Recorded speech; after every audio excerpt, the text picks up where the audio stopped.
How to survive a zombie apocalypse. Hello and welcome to Videojug. As you're no doubt aware, the dead are returning to life at alarming rates.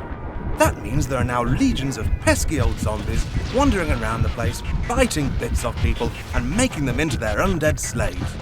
Oh! We're here to help with this indispensable guide to surviving the upcoming zombie apocalypse. Step 1. Know your enemy. What is a zombie? Zombies? Well, they're bitey corpses. They're dead people, but they shamble about, grab hold of you, and they devour your brains and your flesh. What happens if I'm bitten by a zombie?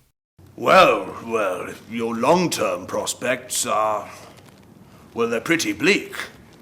Once you've been bitten by a zombie, you've got zombie in you, and you're either going to devour your friends or get shot by them. First, you'll notice yourself getting pale, sweaty, nervous. These symptoms will eventually become more painful, until the overwhelming agony causes you to briefly die, before waking up again with a bottomless appetite for flesh. In these late stages of zombieism, you're doomed to wander around pretty much until the end of time. Or until someone has the good grace to shoot you right in your dead brains. Step 2. Prepare yourself. Women are your first impediment to survival in a zombie holocaust. You'll be spending most of your time running away, and pretty though she is, the lady is not built for running. From the high heels she'll inevitably be wearing, to her inability to move when scared, women can be the difference between life and unlife. Zombies like nothing more than a good grab, so don't make it easy for them. Be careful not to wear oversized scarves, wedding dresses that might get slammed in a car door, and if it's the 80s, be careful not to backcomb your hair. Don't panic. Zombies are slow and stupid, but panicking people can be even slower and stupider. Learn to identify a zombie. It's not hard. They're the ones stumbling about with an arm off or a chin missing or something, and dead eyes. Quite often they smell pretty bad, like rotting flesh or a Wookiee's bum crack. Doors and windows are not your friends. Zombies have an impeccable sense of drama and will mainly attack at these moments. Try to keep levels of pathos to a minimum at all times. Step 3. Tool up. The trick to offing the undead is by either destroying the brain or severing the brain from the rest of the body. Do that however you like, whether it's a pencil through the lug hole or a cricket bat to the face. Poking about with the assailant's noggin tends to do the trick. Videojug highly recommends you shop smart and carry at least one of the following for your own personal safety.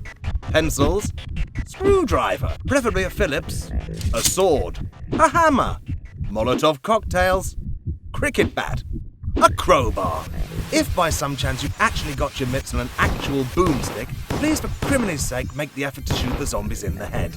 You'll need to learn very early on that no matter how much hot lead you pump into your cadaver's torso, it's not going to stop it. Step 4. Those around you. Bear in mind that in any group of people attempting to survive a zombie outbreak, there are one or two hard-cast stereotypes you need to look out for. Take a look at this guy, for example. He's looking a bit pasty, isn't he? And he's been snapping at the group an awful lot lately. Ooh, and he's been holding his arm like he's hiding something. He's your group's bite victim, and you have to kill him before he bites your pregnant woman. But how should you kill him without making everyone think you're the crazy killer? Some people, and in particular ladies, have real moral issues with killing innocent people. The best way to deal with your bite victim is to tell him you found an antidote, get him into another room, and then blow his head up with whatever you've got. If anyone asks where he went, just tell them he said he hated you all and ran off. Uh-oh, a woman. Because women don't enjoy watching people getting ripped up in half and seeing their guts tumble out like massive spaghetti, they'll generally freak out at some point. Just slap her. It's for her own good. Take a look at this little bug. Snide, sneaky, a little nervy even. Yep, he's pretty much definitely going to screw you over at some point. He'll chicken out and send you up the river to save his own worthless hide, so it's probably best to acknowledge that fact now and nip it in the bud. Throw him to the zombies.